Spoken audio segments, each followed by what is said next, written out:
So, hallo zusammen. Ich habe einen Kaffee da. Wir machen etwas zum allerersten Mal. Und zwar gucke ich mir jetzt den First Look at March of the Machine von Wizards of the Coast das erste Mal an. 56 Minuten. Wir fangen an mit dem Cinematic Trailer, glaube ich. Und dann ist das so ein Panel, 55 Minuten. Moderiert von Blake Rasmussen. So live in echt in Persona. Und wir sehen halt auch erste Spoiler. Und ja, lasst uns einfach reinschauen.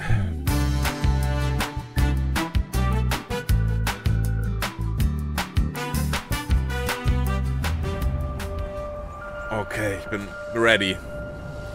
Wir sehen Kamigawa. Elsbeth?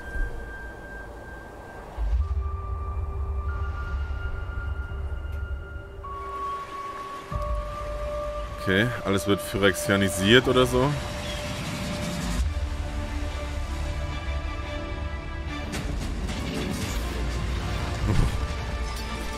Geil, sogar der Lebkuchenmann aus Throne of Eldraine. Krass. Kaya, Liliana, Vivian, Teferi, Nicole Bolasch, Khan, alle sind da.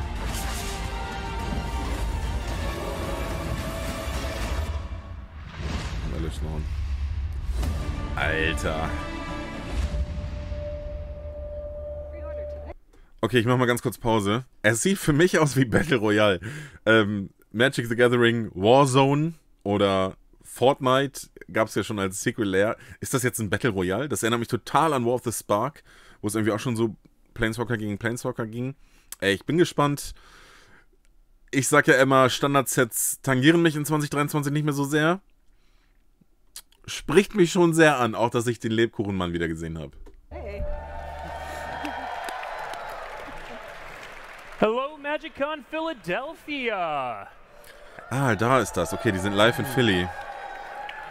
I'm your host, Blake Rasmussen, for this first look at March of the Machine, but I'm not the one you're here to see today. Today, we have three very special guests, three of the brilliant minds behind March of the Machine. We have Emily Tang, Roy Graham, and Dave Humphreys, who are here to tell you all the things that we can share today.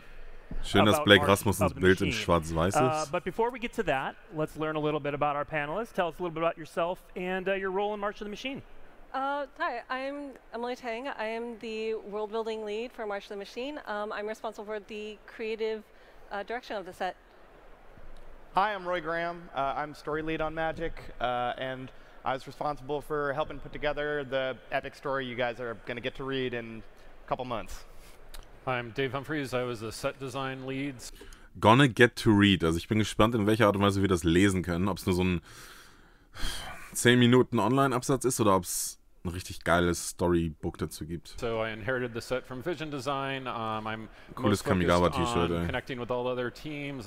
I own the file until it gets handed off to editing, work with play design and creative to make sure the whole set comes together. Yeah. So if you don't know what March of the Machine is, it is our next standard legal release. So a couple important dates coming up. It releases globally April 21st. The debut, where you're going to get even more preview cards, will come on March 29th. And April 14th will kick off the pre-releases. Okay. Now, March of the Machine, we've all been... Mal ganz kurz Pause. Nächsten Spoiler gibt es erst Ende März. Wenn ich das richtig verstanden habe. Also jetzt, wir sehen heute Karten und dann erst wieder Ende März.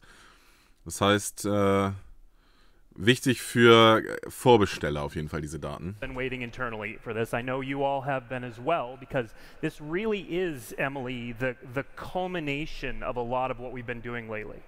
Right, and so this set it's a bit different from normal sets. It's what we call an event set. It's where we focus on an event that's taking place rather than a world or a plane like normal sets. The last event that we did was War of the Spark, which was this giant epic Planeswalker war, all taking place on Ravnica. Focus was on Planeswalkers there. This time the focus is on planes. It's the Phyrexian invasion. They are trying to take over the entire multiverse. So we just go across like all the planes of the multiverse.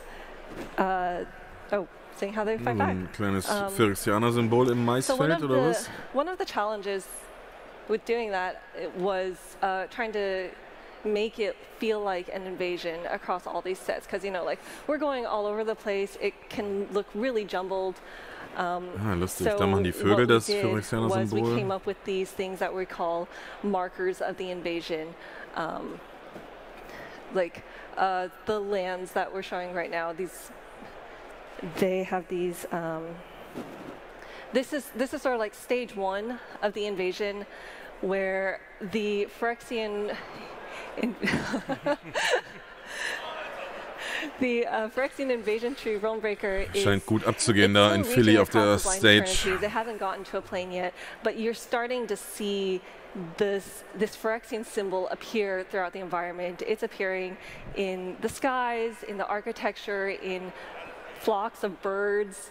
Mountain, Alter. Wo ist denn das ein Mountain? It's sort of this like visual Ist halt ein Haus, foreshadowing oder of was? what is to come, and there are, and as the invasion progresses, you see these visuals grow more and more dangerous, more and more action-packed, and it's just a way to let us jump across multiple planes, but still keep the feel of them as all being part of the same set. They're all facing the same invasion. Yeah, and we're going to see the phases of the invasion throughout this entire panel. Now, Roy was referring to the story earlier, so the story fans out there, that's going to kick off March 16th. Now, we're not going to tell you what happens in the story, but Roy, can you take us up to that point? Sure, yeah. And like you said, can't really talk about what's coming. I don't want to spoil the twists and turns of the story. There'll be some tidbits. Maybe you can trick some out of me later, but maybe. For now, what I can do is I can walk you through where we've been and give you a quick rundown of where we're maybe headed. Ich fände es so cool, also sie spoilern heute nichts, ne, weil es First Look at March of the Machine ist. Aber warum spoilert ihr dann letzten Endes doch? Spoiler heißt ja verderben, wörtlich übersetzt. Und am Ende verderben sie es halt doch, nur eine Woche vorher. Lasst uns doch mal so ein Set wieder richtig entdecken, ohne Preview-Karten, ohne Spoiler. Aber dann kauft es ja auch keiner, ne? Deswegen wird hier gleich noch die super-duper Chase-Karte gezeigt, damit die Vorverkäufe angekurbelt werden. Und wahrscheinlich wird es klappen. So obviously this is a story that has its roots as far back as 1994 in the Antiquities block when the Phyrexians first get introduced. But cut several decades of storytelling later, our story team starts picking up the pieces in Kaldheim to tell this epic conclusion to the story. So we see Vorinclex, the first off-world praetor on Kaldheim, on a mission from Elish Norn to get his hands on the sap Neue Artworks tree, für alle vast 5. tree that connects the various realms of Kaldheim. Next, we see Jin Cataxius, also off-world on Kamigawa, doing experiments on the Kami of the plane.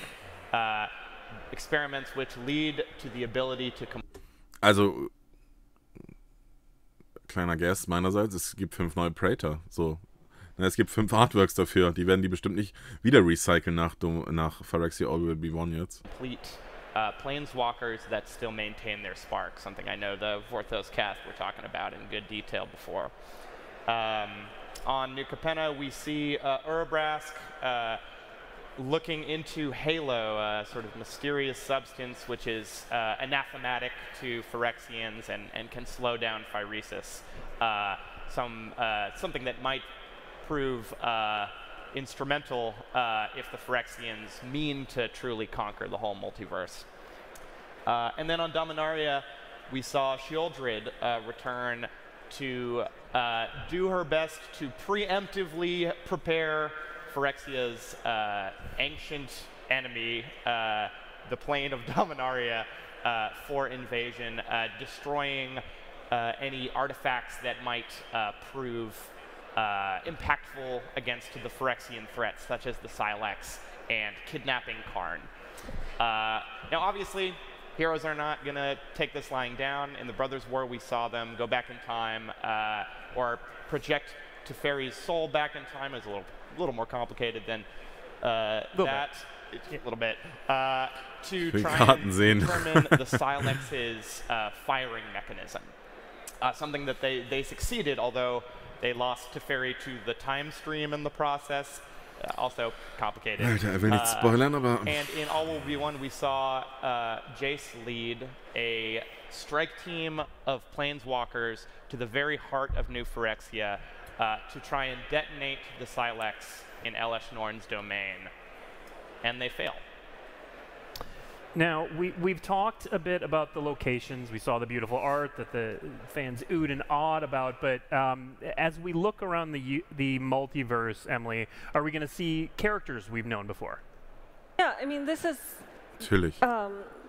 The invasion is this multiverse-wide thing, but it's also about the people who live in this multiverse and how they're affected by the invasion.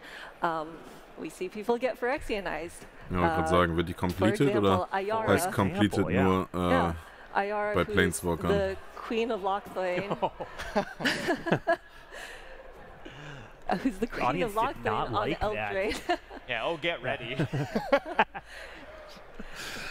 Yeah, but I just want to say that art is amazing. Yeah, it's great. But yeah, she gets Phyrexianized by the Furnace Host, the red-aligned faction of Phyrexia, of the Phyrexian invasion. But I mean, it's not just about the people who get Phyrexianized too. It's about even if you're not, even if you haven't been touched by Phyrexia, there's still like this emotional toll that you have to live through, where you have to like fight against the people you once knew, your friends, your family. Right. These planes aren't going to be the same after they're hit by Phyrexia. Yeah. And nor are the people fighting those battles. Nissa versus Chandra. Yeah. So I mean, as Emily mentioned, there's a lot of terrible changes that the Phyrexians have already wreaked on the multiverse. Our heroes failed, and some of them became the same biomechanical nightmares that they were fighting. And ich würde richtig gern skippen, ne? Aber ich gucke mir jetzt mit euch hier 56 Minuten Live-Panel Our heroes an. are going to have to confront some serious consequences in this story. Yep. All right, so that takes us to the story thus far and some of the emotional impact. Do you all want to see some preview cards? Ja. Woo! Aha. Sure? Okay. Nächster Jin-Gitaxias. Okay, ich lasse ihn erstmal reden. Enchantment Saga Jin-Gitaxias. Halsmaul. Let's take a look at our first preview card. This is Jin-Gitaxias and the Great Synthesis. This is a legendary creature, Phyrexian Praetor. Jin-Gitaxias costs 3, 2 blue, 5/5 for a ward 2. Whenever you cast a non-creature spell with mana value 3 or greater, draw a card. Okay. My favorite 3 words in the game. 3 and a blue, exile Jin-Gitaxias, then return it to the battlefield transformed under its owner's control. Activate only as a sorcery, and only if you have 7 or more cards in hand. And then it becomes the Great Synthesis. The first step, draw cards equal to the number of cards in your hand. You have no maximum hand size for as long as you control the Great Synthesis. And then 2, return all non-Phyrexian creatures to their owner's hands. And 3, you may cast any number of spells from your hand without paying their mana cost. Exile the Great Synthesis, then return it to the battlefield. Dave, what is going on here? Alter, was ist das denn? Das ist so ein Ever-Recycling... Hä, krank, Alter. Okay. Sorcery Speed, 7 Karten auf der Hand. Das heißt, du kannst reagieren und den zerstören, ne? Aber wenn er umgedreht ist, kannst du wegen diesem... Achso, du musst von 1 bis 3 durchgehen. Du kannst nicht dieses Kapitel aussuchen. Aber da ist ja alles drin. 7 Karten ziehen. Schön alles bouncen, außer deinen eigenen Kram. Und dann alles von deiner Hand darfst du einfach wieder spielen. Wild. Und dann wird es wieder eine 5/5-Kreatur. Chaos in the audience. So, I mean, I feel like we had a tough act to follow. Like, I Wird die think we've done teuer? a great job rolling out the Praetors from Kaldheim forward. I hope you like those all.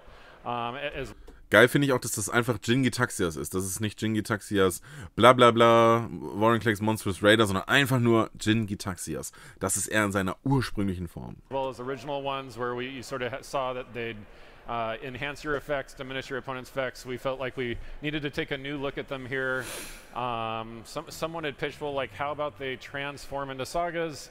I have a long history of designing sets with sagas, having done Dominaria and Kaldheim and Neon Dynasty as the set leads for those. So sort of had a weak spot for that, an affinity for sagas, and it sounded like a cool idea that in a way this would sort of almost be like akin to an ultimate that a planeswalker would have, that like if they stay out there and do their thing, they can act their ultimate plan, their ultimate vision, their ultimate scheme. Das ist eine krasse So yeah, it worked a lot with both play design and also casual krass, play design to find the right balance. aber auch nervig, dass man wieder die Karten What would be, umdrehen like, muss. if Karten you umdrehen ist have immer this out scheiße. and you're drawing cards every turn, things are going well, do you really want to give up that face for something that's got to be really good and spectacular? So we wanted to really push the saga side of these to do, like, if you've done this, like, you're probably gonna win. There's a chance you don't. It could get disenchanted, but and yeah, so you know, you're maybe drawing from 7 to 14 cards, you're bouncing all the resistance, you're casting your whole hand. There's a chance that's maybe not enough, so then you can get to go back to the front side, we decided. But all right. And sagas are known for telling great stories. So Emily, what's the story these are trying to tell? Well, okay, that's pretty interesting because before, sagas have always been like in-world artistic representations of that plane's lore. Phyrexia doesn't really have art. So the approach we took for this instead was just like, well, what is this faction of Phyrexia? Is this Praetor's vision of a perfect completed multiverse? And that's the idea behind the sagas. Jin Cataxius, for example, his is the Great Synthesis, which is the ultimate vision of perfection through experimentation. As for the art, his idea of a great piece of art is this ultimate surgical completion bay that can fully and thoroughly complete anything and anyone in the multiverse. All right. Well, let's take a look at our next preview card, which shows how the story is just, it's sewn into this set. So this is Breach the Multiverse, a sorcery for 5 black. Each player mills 10 cards. For each player, choose a creature. Each player. Oh, Commander-Karte. Creature or Planeswalker card in that player's graveyard. Put those cards onto the battlefield under your control. Then each creature you control becomes a Phyrexian in addition to its other types. So, Roy, talk a little bit about this in the story. Oh, yeah. I mean, I love this card not only for being like this big, splashy, powerful, cool effect, but also for the narrative expression of what we know in the story is story happening, spotlight, not only on the planes that we see, and in the story we go, you know, to the ground level on a lot of planes, which I think is really exciting, both in the card set and the story. But canonically, this is happening everywhere, right? The Phyrexians are going everywhere. Nowhere is safe. Nowhere is safe, exactly. And so the way that this card tells that story through mechanics is, I think, so cool. Yeah. So we've seen earlier one character get completed. We're going to see more, including our next character, Ach ja, hier, Heliod, the Radiant. That's right. Heliod, the Radiant Dawn, on the front side, 2 white and a white for a legendary enchantment creature god. If you guys like this one, we've got so much more. 4/4, when Heliod, the Radiant Dawn, enters the battlefield. Return target enchantment card that isn't a god from your graveyard to your hand. 3 and a Phyrexian blue mana. Transform Heliod, the Radiant Dawn. Activate only as a sorcery. Turns into Heliod, the Warped Eclipse. You may cast spells as though they had flash. Note that it's a Phyrexian god. Spells you cast cost 1 less to cast for each card your opponents have drawn this turn. Dave, what is going on here? Right, so a lot of this is wanting to show an expression of things going from a way you're familiar with them. Trust me, we have like a lot of just cool, like, oh, I wonder what that would look like, Phyrexian. We hit a lot of cool stuff, and also just to show like you know what's at stake here. There's a lot of very powerful characters being transformed. We wanted to show that we thought it would be fun to use Phyrexian mana to show that where they're all taking on their the transforming DFC. They're becoming, and we're able to show art for them in their Phyrexian form. They're all trying to do a little bit of color pie bending to take on some aspects of the Phyrexian mana color that is being used to transform them. The front side, we always again, we're trying to highlight all the planes from the multiverse. We really want each card front to speak really well to its original plane. So here we're speaking to Theros, so calling back to enchantments. The little extra god text is just because it's not so fun if you play this and they kill it and you play another one and it gets it back. But and then also on the reverse side, like a number of cards we try to make callbacks visually or mechanically to some iconic Phyrexian creatures. So this is supposed to be a little bit of a reference to Consecrated Sphinx in terms of, like, I guess you can sort of tell in some of the artwork, and just also mechanically and tying into carrying how many cards your opponent has drawn in a turn. Yeah, and what kind of story is this trying to tell? Natürlich frech, ne? Consecrated Sphinx lässt den Gegner halt unendlich viel Karten ziehen, und wenn der in deinem Zug Karten zieht, oder in seinem, dann kosten deine Spells halt fast gar nichts mehr. Well, so we had a lot of fun. Aber wieder doppelseitig. Phyrexianizing people. We have a number of major planes that we focus on in the set, and for each one of those major planes, we try to figure out, like, oh, how would they fight back, and how would Phyrexia tailor the invasion to them. For example, like, I don't know, Ikoria. If you go to Ikoria, which has some of the biggest monsters in the multiverse, how do you want to go about it? Obviously, you send the biggest Phyrexian juggernauts you have to just duke it out.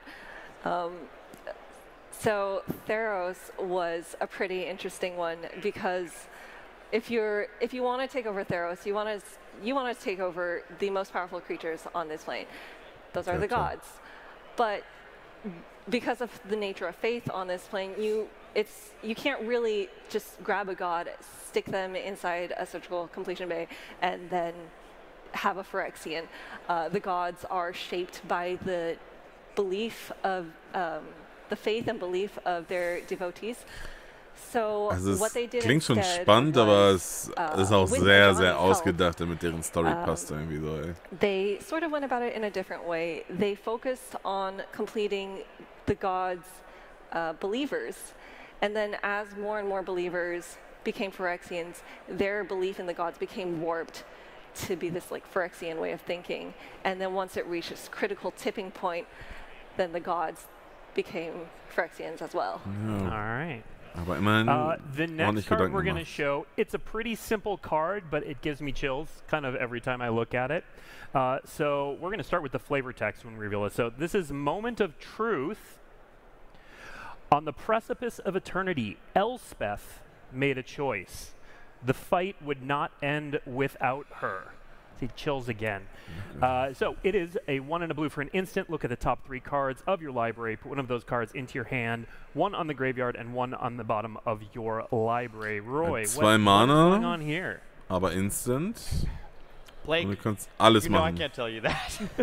But you know what I can say is, the last time we saw Elspeth, she was walking into the blind eternities with the Silex to keep it from going off and damaging or destroying every plane connected to Realmbreaker, the invasion tree, which, you know, as we've been talking about, is a hell of a lot of planes. She made a huge sacrifice in doing that. But as for whether that means she's out of the fight that's coming, auch immer krass, wenn so eine Story-Spotlight-Karte, die scheinbar sehr wichtig ist, halt eine Common ist, die niemand mehr angucken now wird. We talked a bit about the focus on the multiverse and how we're making this a multiverse-spanning conflict. Emily, how are we seeding that throughout the set? So I touched on it a little before. We have these major planes that we're focusing on, but we're going to see Dominaria, obviously. We're going to see Ravnica, some really big names. But it's not a multiverse. It's not an invasion of the multiverse if we don't see a huge range of planes, as many as we can. So we're going to, we're hitting on, like, all the planes we can. We're going to some places that we haven't seen for a while, like Lorwyn Shadowmoor. We get to see how die Leute all the abgehen, elves, the ey. Kids, all of them fight Schöne back. Herr der Ringe da. We get to Orks. see, Na, Orks nicht. I'm trying to King remember the Elben. order. Tarkir. Tarkir. We get to see how the dragons fight against their Phyrexianized kin, these giant aerial battles. We get to go to Alara. All the armies of Alara fighting back against the Phyrexians. And then we go even more obscure than that. Some places that we haven't ever really fleshed out or explored, but they still show up. They're still part of the multiverse. I love that we're going to Chandalar. Yeah. We go to Chandalar, or places like Mercadia even. Geil, Alter. There You guys are a like lot of planes. Das Mercadia? Artwork ist nice. We have a lot of planes to pull from here. So I mean, that's kind of what's going on at the macro level, at like this plane level. We also want to bring Schön it, we also Vehikel, wanted to bring it Alter. down to the micro level and focus on the individuals, though. So one way, like the people who are fighting and how they uniquely protect their planes. One way we're doing that is with something that's pretty new that we're calling team-ups. Yeah, we've got some neue unexpected Mechanik. allies, which brings us to our next preview card. This is Drana and Linvala. Das ist wirklich unexpected. One white, and a black. You get a legendary creature, Vampire Angel. They are a 3/4 with flying and vigilance. Activated abilities of creatures your opponents control can't be activated. Drana and Linvala has all activated abilities of all creatures your opponents control. You may spend mana Alter, as though it were was? mana of any color to Das activate klingt those stark. abilities. Dave, tell us what's going on this card. Right. So yeah, like these team-up cards were just hugely popular internally. I think we started with maybe a handful. So eigentlich eine Raktos und eine Azorius-Karte zusammen zu people were like, these are Ortshaus. my favorite thing. We need to make more of them. So we keep adding more and more of the set. I kept going back, talking with Emily, like figuring out how to get all the color pairs involved, all the many color pair trios involved. Yeah, so we like with the goal of all these, again, I think they speak for themselves a little bit. It's kind of a fun pairing of like often unlikely allies or just kind of cool allies. That right in each case we wanted to really hit home at least one of the characters and maybe find a twist on that character. Sometimes they're just pure mashups of characters, as you'll get to see here. Right, so with this card we started kind of the starting point was the Linvala from Rise of Eldrazi, which is like that first main ability there. Was like looking for a twist. Like Drana didn't necessarily have any mechanics that directly spoke to that I felt like made any clear sense, but that like in many ways, in many cases we've seen like that black might steal abilities on some pretty popular iconic cards, and that felt like the Drana good twist. kommt Not eigentlich only nicht can so they rüber. not use them, that you can use them instead, just felt like a really good match. And then we put on Vigilance so that it could still attack and use those abilities, and we're just pretty happy with the overall package of this pairing. It's such a great like buddy cop pairing, also Vampire Angel. Right. Yeah, Yep. like And for each of the teams, we tried to play into like, oh, what's something fun we can do with these two? Is like, do they have like clashing Werwolf, personalities, or it's Kleriker. like, is it just a fun contrast, or do they have some unique fighting styles that go together well? And this one really is, again, kind of more of a twist, but and again, a lot of those end up looking more elegant, and certainly we were mindful of word count, which I think leads us in. Speaking of word count, we're going to do a little flavor text theater on this. Roy, are you with me? Oh yeah, Okay. I got you. All right, I'm going to take the first part of this, but next up we have Yargle and Multani. We'll start with the flavor text. Was für ein Bullshit. I've heard much about you from my daughter, Multani rumbled. I'm pretty sure that's how Multani sounds. There was a time when I'd balk at your aid, Phantom, but she has shown me the merit of Urborg's strange ways. Replied Yargle. That's the official pronunciation, yeah. Alter, schöner Frog Spirit Elemental Commander für 18,6. Das ist mal There's some hier great flavor Voltron text in the Commander. set. This is definitely up there. Dave, we've obviously got a vanilla legend here, but the reaction. Schön ist Yeah, 6, this one was 18, pretty 6, hard to resist for a lot of reasons. Like Isamaro was not available for this team up. We felt like Multani is kind of mostly, in many ways, about stats, so it felt like a good partnership here for, yeah, just doubling up on stats. Some fun numbers. It's some fun stuff. We actually had a lot of fun playtesting this card with trying to figure out how to get the extra damage you might need to do cool stuff. So. Yeah. All right, let's take a look at our next preview card, which if you saw this art on Twitter, then you're going to recognize this. We're going to show you what it does. It's Thalia and the Gitrog monster teaming up at last. Blackie, ist das für dich? White, a black, and a green for a legendary creature, human frog horror. 4/4 with first strike and death touch. You may play an additional land on each of your turns. Creatures and non-basic lands your opponents control enter the battlefield tapped. When Thalia the Gitrog monster attacks, sacrifice a creature or land, then draw a card. First, Emily, first, tell us about the story of these two buddies teaming up. Die Story bin ich gespannt, weil ansonsten kommt es ein bisschen lächerlich rüber. A giant frog horror. They're just going to gallop out and they're going to skewer all the Phyrexians they can. It's amazing. The type lines in this set are fantastic. Okay, es ist schon ein bisschen goofy so. Thalia und halt so ein Froschhorror. Ich weiß nicht, ob das Gitrog-Monster halt so viel Brain hat, dass es halt einfach da mitmacht. Aber es ist lustig. Und Thalia sieht cool aus. Coole Karte. Yeah, ist eine Mythic Rare. Human Frog Horror. Dave, tell us about the design of this card.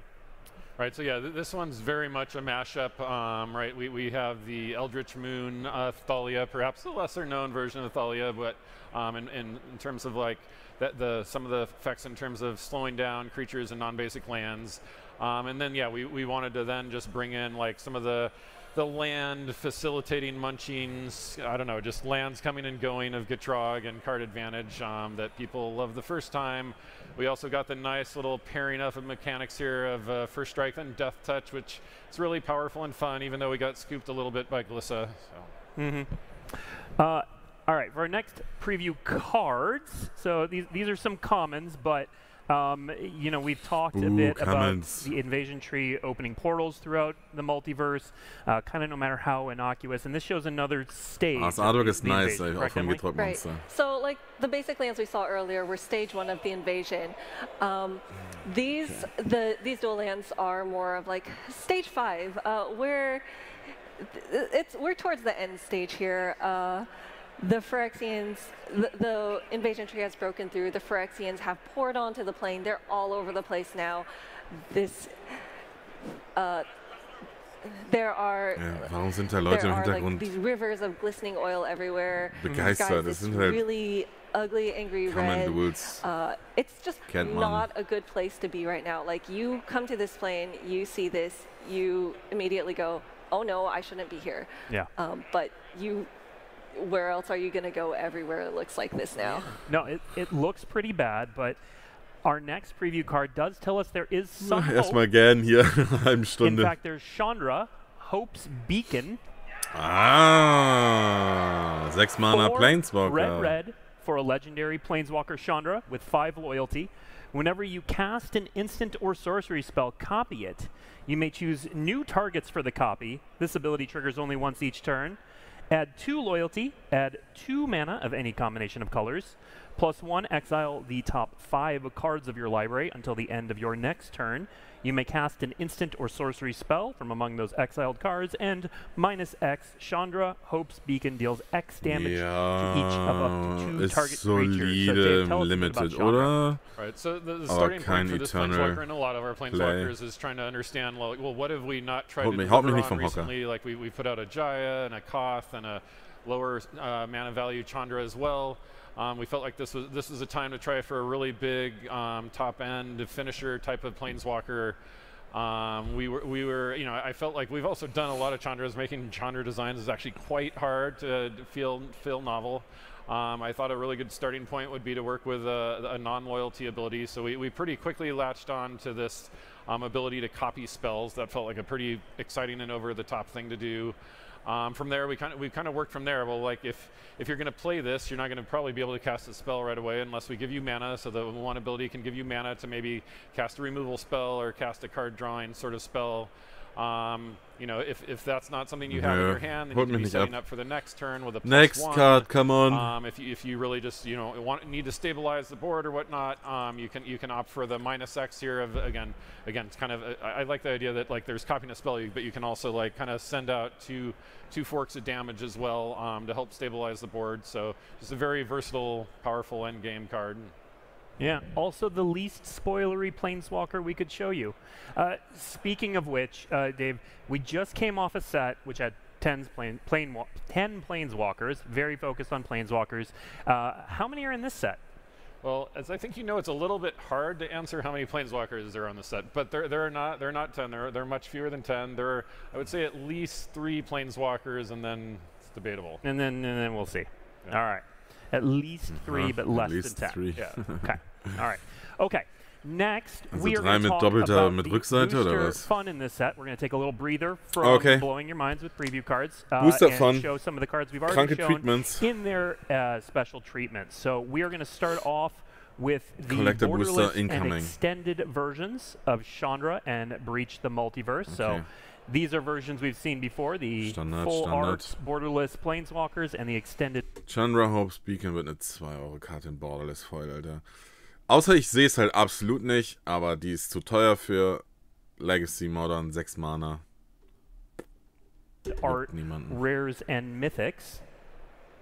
So that's kind of par for the course, but the next bit of booster fun we have, Emily, are the planar borders. Tell us what's going on here.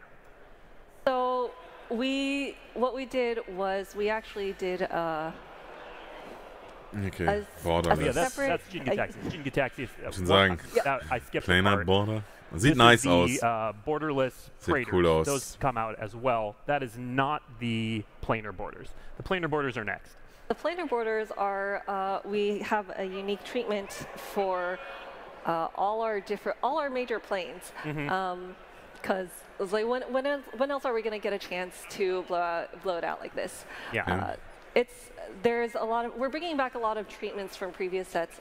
Like, for example, the Phyrexians, they get this Ikori treatment that they hatten wir ja do gerade erst in in One. For Theros cards, we're bringing back the Constellation treatment that came from Theros Beyond Death. For Dominaria, we have the Stained Glass treatment again. Okay, also eigentlich recyceln sie nur alte Treatments. Aber for like Innistrad, we have the Equinox frame from Midnight Hunt. Ist okay. We also did end up creating some new treatments for planes that didn't have booster fun before, which I think bin ich auf Mercadia gespannt, later, right? We do get to see one later. Yeah, we'll get to that. That new look. So this is basically it's the same slot, I guess, for lack of a better term, in boosters, but it always focuses on what plane the characters are from, correct? Right. And that's another way to like showcase like the planes of the multiverse. Yep, absolutely. Now, Dave, we have another cool slot, I guess we'll call it, the Multiversal Legends. Another cool slot, I guess. Es gibt einfach viel zu viel Kram, Blake Rasmussen, deswegen weißt du auch nicht genau, wie dieser Mist alles heißt. Slot in boosters. Tell us about the Multiversal. The Multiversal Legends slot. Tell us about the Multiversal Legends. Right. So this, if you've played Strixhaven or Brothers War, you'd be like the Strixhaven Mystical Archive or the Brothers War retro artifacts had a slot that you would be part of your draft experience. It didn't affect legality. If a card shows up here and it's not currently in standard, it's now not suddenly in standard. You'll be thankful for that probably when you see. Niemand spielt Standard. Es ist also egal. Right, so yeah, Niemand spielt Standard. Vielleicht in Arena. I think we felt like I think we're always looking for opportunities now for like what might we do for a bonus sheet. Does one make sense here? Like, you know, we really wanted to show like, you know, who would be some of the coolest characters fighting in this battle, either for the Phyrexians or for the Resistance, as it were. Like what are some of the most popular legendary creatures that we could show fighting this battle? For example. Kommt dann Edgar Markov? Jo. Was? I don't think I said explicitly. So these are all reprints. These are all reprints. Wie lächerlich. Ein Ragavan schön drin. There are going to be 4 Ragavan auch nicht als grüner Affenkobold aus... Ach nee, es ist ja auch gar kein Kobold, es ist ja ein Affe. Alter, im Color... Was? Das ist ja Artwork von Kaladesh Inventions. Und Atraxa, Praetor's Voice. Gibt es nicht exakt diese Atraxa auch in Gilded Foil als Secret Lair? Lächerlich, dass Atraxa wiederkommt. Eigentlich auch lächerlich, dass Ragavan wiederkommt. Aber immerhin wird dann hoffentlich mal der Ragavan im Preis droppen. Und geiles Artwork, geiles Artwork. There's the regular, which you're seeing up here. There's foil etched. Halo foil, which we will show more as we get closer to the set. And then these will come in serialized as well. Diggi, Alter. Serialized Ragavan in Kaladesh Artwork. You could open Ragavan in your March of the Machine. 1 von 500 Ragavan. Okay, next, I know people want to know about the Commander release that happens alongside this set. So tell us a bit about what we've got going on. We've got 5 decks in this Commander release, correct? 5 decks, yeah. Right, so yeah, the 5 decks themes are mainly what I'll tell you here now. Is so that we have a white-black Phyrexians deck, a white-blue-black Knights deck, a red-green-white +1/+1 counters deck, a red-blue-white convoke deck, and a green-blue-red artifact tokens deck. Yeah, and now the eagle-eyed among you might notice that red text at the top halbe. That mentions the word plane chase. Dave, what is going on there? Oh, includes 10 plane chase cards with die plus collector booster sample pack. Plane chase. Das ist ein richtig, richtig geiler Multiplayer-Modus. Okay, das bringen sie jetzt zu Commander. Finde ich geil. Right, so plane chase. We haven't played plane chase content in, I believe, 11 years. We felt like, hey, this is a celebration of the multiverse. What better time to bring back a Und oben rechts, das muss 8 Schwänze und halbe sein, ne? New content for than plane chase, which is all about, right? You bring a deck of plane cards. Nice. So we have new plane cards as well as reprints. What we'll get to, right? So just to explain the format a little bit more again. So yeah, you have a deck of planar cards. They're oversized cards. Plane chase ist richtig geil. They kind of set new rules for your experience. A lot, this gets played a lot casually in multiplayer. You have this first paragraph is like, right, while this plane is out, these are the kind of the new rules of the game a little bit. Each turn a player can roll a planar die. One of the faces will send you to a new plane. One of the faces it results in chaos, which is this last chaos ability at the bottom there. For the faces, you just stay where you are, but then you can spend mana to roll the dice more, and it's just it's a really fun way to familiarize yourself with all like planes walking through our multiverse, experience our multiverse. It's just I think a perfect match for this setting. Yeah. So yeah, there and then as well there is a reprint phenomenon that comes with each of these decks. So it's five new planes, 4 reprint planes, and 1 phenomenon. So 10 planar cards with each of the decks. Yep. And it's 10 different for each deck, right? 10 different, 10 different for each deck. All right. Now we're going to talk Blake a little ist nicht bit so begeistert immer about dieses promos you can get playing March of the Machine. Aber we're going to start with some that you've seen before. Kann man kurz sagen, Ragavan, richtig, richtig kranker Reprint. Aber Atraxa, ich meine, in genau dem Treatment, Gilded Foil, New Capenna Treatment, gab es doch schon im Secret Lair. Was soll das? So we've been running this 30th anniversary promotion for about 6-8 months. Time is a construct. So if you play in a March of the Machine pre-release, you can get one of these. There's the Eternal Witness from 2004. That is a Portuguese Court of Calling from 2005.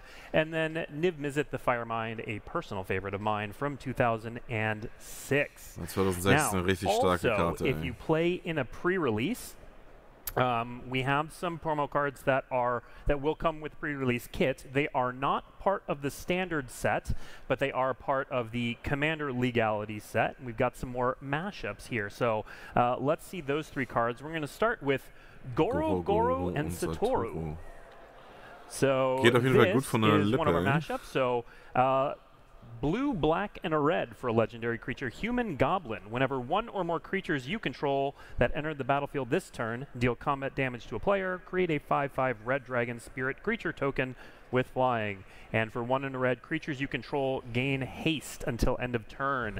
Dave, tell us about this card. Net. Right, so yeah, just in generally, I will say that, one of our product architects came to me, said, like, you know, we want something really special for this pre-release. We want some new content. I felt like we still hadn't gotten to all the color combinations we wanted to, so this seemed like the perfect way to finish up those. Some of these do end up being repeats from some of the planes, whereas most of the other ones in the main set are unique. Anyhow, right, so this is again like Goru was like part of its abilities were in creating dragon spirits and giving your creatures haste. Like the mechanical tie-in that I saw there. Well, oh, if we use a ninja or like tie into ninjutsu, in all cases those could be creatures that are dealing combat damage the turn they enter the battlefield, and sort of that was the tie-in to kind of bring this card together. Where right, if you're either using haste or ninjutsu, you can be getting 5/5 dragon. Aber der Ninjutsu-Part fehlt hier halt komplett. Yeah, and again, you'll get one of these 3, and we'll show the other 2 in a second, just for playing in the pre-release. They are not playable in the pre-release. That's true, yeah. You don't have to face these every round of the pre-release. We're not putting our finger on the scale that much. All right, next up, my favorite of these 3 is Catilda and Lear. Wow, das alternate artwork, Catilda and Lear is a 3/3 legendary creature, human, just one type on this one. Green, white, and a blue. Whenever you cast a human spell, target instant or sorcery card in your graveyard gains flashback until end of turn. The flashback cost is equal to its mana cost. Dave. Beide Artworks sind richtig so, krank. I mean, the elevator pitch here is pretty much all your humans become Snapcaster mages. That seems pretty good starting point. But yeah, like Lear was about giving cards flashback. Catilda cared about humans. This seemed like it's a pretty easy one in terms of bringing things together for design. Und die Artworks sind krank. Yeah. And the third one I know is going to be a fan favorite. Yep. This is Slimefoot and Squee together at last. Alter, das alternate artwork. For black, red, and a green, you get a legendary creature, Fungus Goblin, of course. A 3/3, whenever Slimefoot and Squee enters the battlefield or attacks, create a 1/1 green sapperling creature token. And for 1 black, a red, and a green, sacrifice a sapperling, return Slimefoot and Squee, and up to 1 other target creature card from your graveyard to the battlefield. Activate only as a sorcery. Dave. Ooh. Right. So yeah, like a lot of this, I wanted to play up like both the immortality of Squee and the lovable token generation of Slimefoot. Ist schon Meta-Reanimator, so oder? long as you can keep a sapperling around, you can sort of keep things going. And I love stuff that returns cards from graveyards. This is sort of a pet card of mine. And yeah, like there's just a lot of fun stuff you can be doing here. It encourages you to play other sapperling cards. I love it. Yeah. Next up, we have the bundle promo that will come with every bundle. Das ist locker crap. It has a main set version as well. Galta and Mavrin. I'm going to read this, and then Emily, you're going to tell us about this odd duck pairing. So for 3 green, white, you get a 12/12 legendary creature, dinosaur vampire with trample. Whenever you attack, choose 1. Create a tapped and attacking XX green dinosaur creature token with trample, where X is the greatest power among other attacking creatures, or create X 1/1 white vampire creature tokens with lifelink, where X is the number of other attacking creatures. This is an odd pair, Emily. Yeah, I mean, you would never expect a vampire to be fighting alongside a dinosaur, but it's one of those situations where it's like, I guess we're allies now because we have a greater enemy. Das davor? And actually, what I really love about this card is that it's a 12/12, which is the exact same power toughness as Galta's solo card. Because really, it's like you get this giant dinosaur just trampling in a battle. What's a vampire gonna do? Just hanging on the side there. And we've got that middle card up. So this comes in the main set as well. You can get different versions of it. But talk to us a little bit about that middle version of Galta. Yeah, so that's one of the new treatments that we did for Ixalan. We're calling it a treasure frame, I believe. Okay, is it nicer? We see the characters stamped in gold. It's just like immortalized in a way for their actions during the invasion. Yeah, that's so cool. All right, and Dave, tell us about the design of this card. Yeah, so I will say I think more time was spent talking about this card with casual play design than any other card in the set. There was a lot like there were a lot, I had attachments to little things like I really wanted this to be like a 12/12, at least a 12/12. Can we please not go smaller? And they're like, oh, like then it needs to cost 8 mana, and then I'd keep reworking the abilities, and there was a lot of back and forth, a lot of discussion on this card. Yeah, like I'm still super excited with where it ended up. I mean, I did get we kept the 12/12 trample. It's pretty impressive for a 7-drop, I hear. Right, and especially with these abilities, right? Aber die Bundle-Promo sieht echt am schlechtesten aus von den dreien. Or from game to game in terms of like, do you have a big creature? Do you have a bunch of creatures? You can build and play to optimize either. We've still got the reference to caring about caring about power of the creature, which was important to the design, and then like bringing together also so that Maverin has a role in terms of like Maverin's about token making of vampires specifically, but why not dinosaurs here too? And then yeah, that there's definitely incentive where you can either add to your attacking force or just set up a huge army of lifelink vampires to help protect you.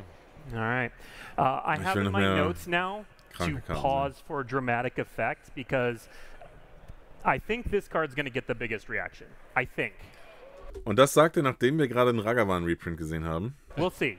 We've had some pretty good reactions so far. The Buy a Box promo, which also has a main set version, is a character we've seen before. In fact, we've seen this character 4 times before.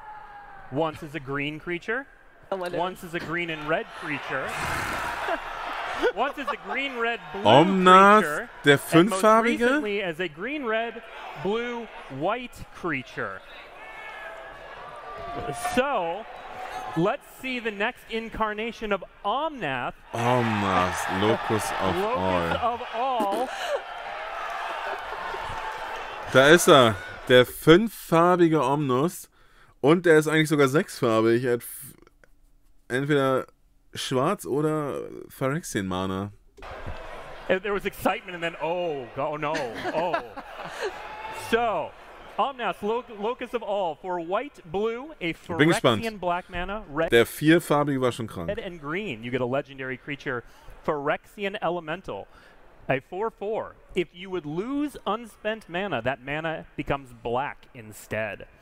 At the beginning of your pre-combat main phase, look at the top card of your library. You may reveal that card if it has 3 or more colored mana symbols in its mana cost. If you do, add 3 mana in any combination of its colors and put it into your hand. If you don't reveal it, put it into your hand. Dave, tell us about the genesis of this card. Right, so yeah, a number of people came to me asking for this. I think as soon as I mentioned Es ist Emily, nur eine she's Rare like, auf jeden definitely Fall. do it. It wasn't Also just me. Promo, a lot of people were excited aber Rare about this. Symbol. They were like, we have to see it.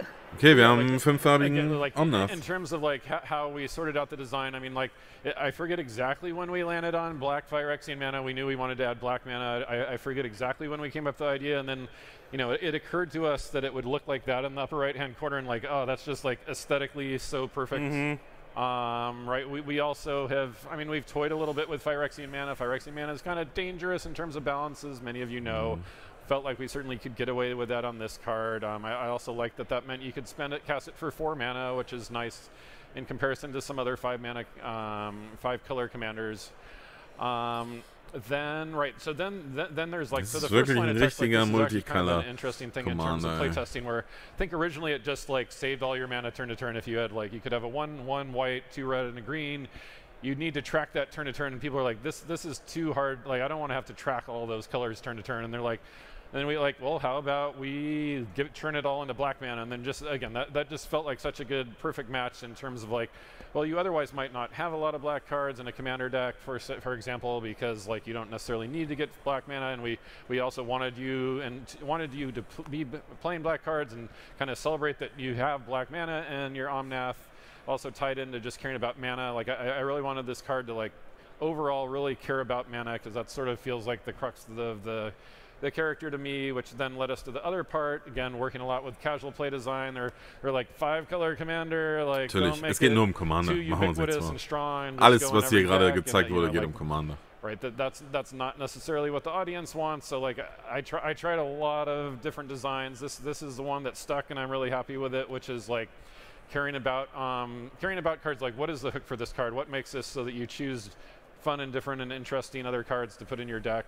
And this is certainly, I think, a pretty new one, which is that, yeah, you have to have 3 colored mana pips on your card. So that could be 3 color cards, that could be, you know, Avacyn or whatever, you know, like, you know, monocolored cards, 2 color cards, but probably most of you have not done a search looking for cards that have like 3 colored mana symbols, you know, regardless of the combinations. And that, right, I mean, you still get a card regardless, but if you get that card, it really helps you cast that card. All right. And Emily, when you and the throngs of people internally went to Dave and said, let's do this, the main set versions. Weil die Extended Art sieht schon ziemlich nice aus, die Buybox-Promo.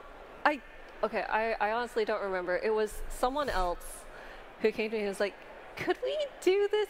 Yes, absolutely. So. And I did want to say, I have brought a commander deck with this.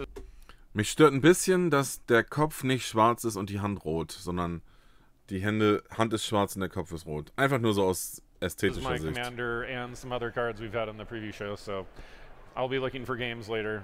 Yeah, he'll have the deck and the where are you going to be? I don't know. Okay. We'll say the command zone maybe, or free play area. Yeah. So look for Dave if you want to play against Omnath, Locus of all. All right, we are going to shift gears a little bit. So, wartet mal. 50 von 56 Minuten. Die nächsten 6 Minuten. Ich gehe davon aus, dass es abgeht. Ich gehe davon aus, dass wir noch was Krankes sehen. It's going to be me that talks for a little bit. So let's throw the product lineup up on the screen. So it's fairly typical. We have set boosters and draft boosters. Collector, you Bundle, see the 5 pre-release, commander decks there. We've got the Jumpstart boosters returning, pre-release pack, bundle, all the good stuff. Ja, da kann man doch mal wieder ein Video machen. Was ist in welchem Booster drin? Draft Booster, Set Booster, Collector Booster, Jumpstart Booster, Collector Samples und Welcome Booster. 1, 2, 3, 4, 5, 6. 6 verschiedene Booster gibt es mittlerweile. Wild. Collector boosters, all the normal stuff. Also, alongside this, we will be doing some secret layer drops that are March of the Machine themed that we will take a look at here, because even Secret Layer has not been spared. Yo, Questing Beast. Questing Beast in dem Adventure Frame sieht nice aus. Boah, das ist schon geil. Also, okay, Questing Beast finde ich cool. Olivia Voldaren, ich mag diesen Zahnrand da irgendwie nicht. Walking Ballista, auch als Invocation-Karte, ist nice. The World Tree, okay. Also Walking Ballista, 10-15 Euro Karte. Questing Beast, 10-15 Euro Karte. Wheel and Deal, any number of target opponents, each discards a hand and draw 7 cards, draw a card. From the Invasion. So this is one of the drops that will be Beast. up for order in April. Es ist einer von 3. That super drop. These drops will come in Halo Foil. So we're going to show what the Halo Foil is as we get closer to that date. Das zeigen wir später, all Halo 3 Foil. drops are going to have 5 cards. So this says Volume 1. There will be 3 of these. Each one will have 5 cards with different showcase treatments. So the 5 showcase treatments up here. Das heißt, wir haben noch den Ikoria Comic-Stil, Kamigawa Soft Glow, dann haben wir noch den Werwolf-Frame, dann dieses Mercadia-Ding und Ixalan, dann fehlt noch Theros. M21 glaube ich nicht, dass wir den Frame sehen, aber Capenna haben wir. Dominaria United, Brothers War. Will not be und irgendwas 1, 2, 3 Überraschungen noch. Drops. So these are aber alles styled seit after Throne of either Eldraine their halt. home plane, or in the case of Wheel and Deal, what if this was their home plane? So yeah, we've got Walking Ballista, Wheel and Deal, Questing Beast, Olivia Voldaren, and appropriately, the World Tree. So we will have more information on this drop and the other 2 March of the Machine drops as we get closer to April. Okay. Now, before we go, wir haben noch 30 Tage den Winter Superdrop. A smaller set, a sort of odd duck that comes after das Aftermath, jetzt mit Epilog-Boostern. 5 Karten pro We've been a Booster. little tight-lipped on this, but Roy, what is March of the Machine, the Aftermath? Aftermath it's a narrative-focused set that, you know, game design and story and world building all were working together to make sure that we were really putting the emphasis on showing what Emily and I were talking about, that the ultimate consequences that follow the story of March of the Machine. Ja, and it's okay, das sagt mir überhaupt nichts. 50 cards. Es ist ein bisschen Blabla, man weiß jetzt nicht, was im Set drin ist. Okay, Blake Rasmussen sagt jetzt ein bisschen was. Es folgt halt auf March of the Machine. Set, so a smaller set. 50 5-card Karten. boosters. It will be standard legal. 5 Karten.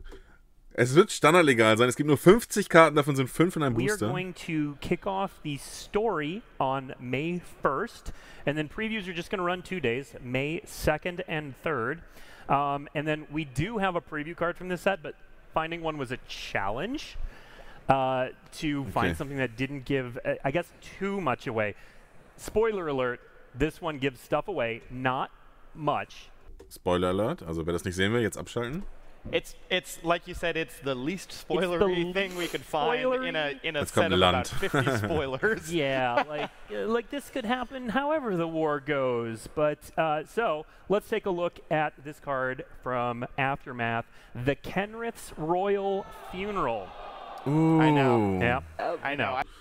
Kenrith, the Return King, stirbt.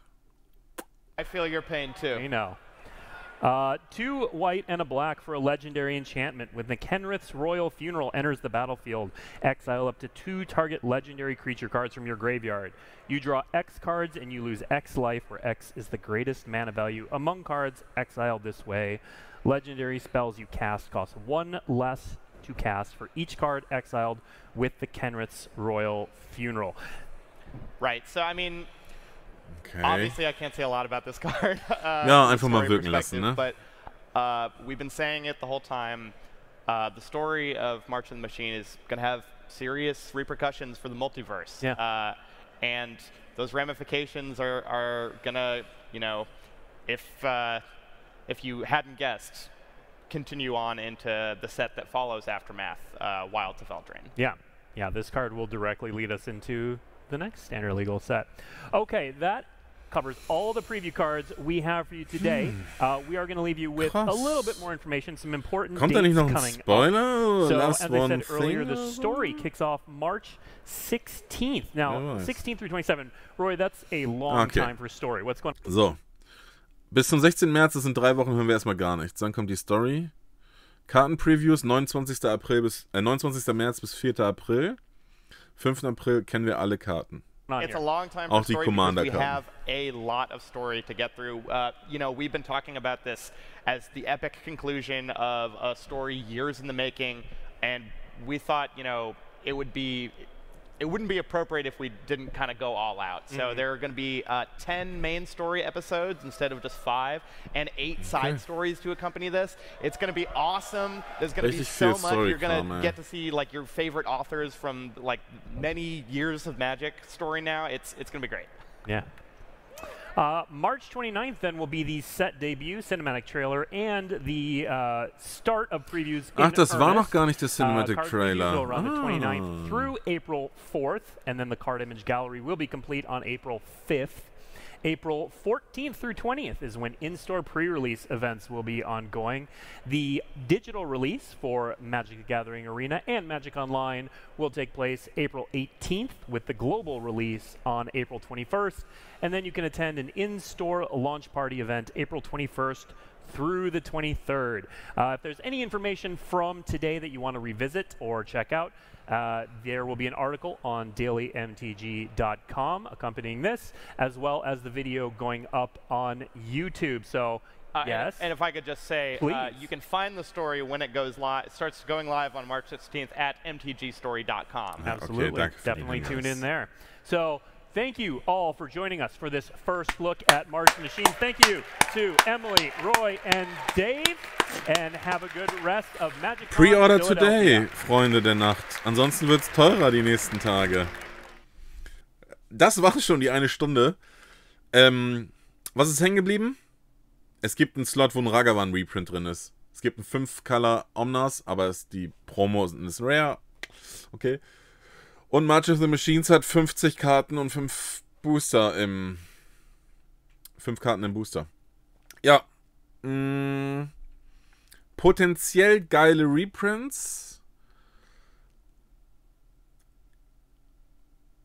und die können serialisiert sein. Ich glaube, die Collector Booster könnten gut laufen.